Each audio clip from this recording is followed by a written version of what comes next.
Welcome.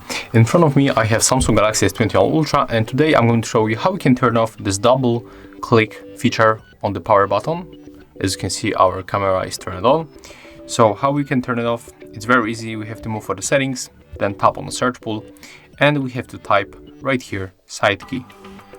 Then go for the side key from the advanced features.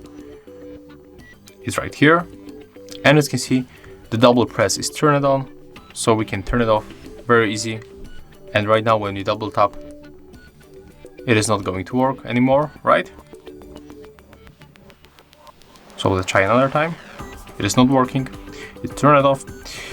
So right now you don't have to be afraid that you turn off camera or any other Bixby or any other app. But of course, as you can see, we can customize even this double press. So if you are annoyed with this launching camera, you can use the application that you can just simply link with this double press feature. For example, we can open Google Maps. So right now when you double tap on the power button, we are going to open our maps. So that's how it looks. Thank you guys for watching. Leave thumbs ups, comments, and subscribe to our channel. See ya!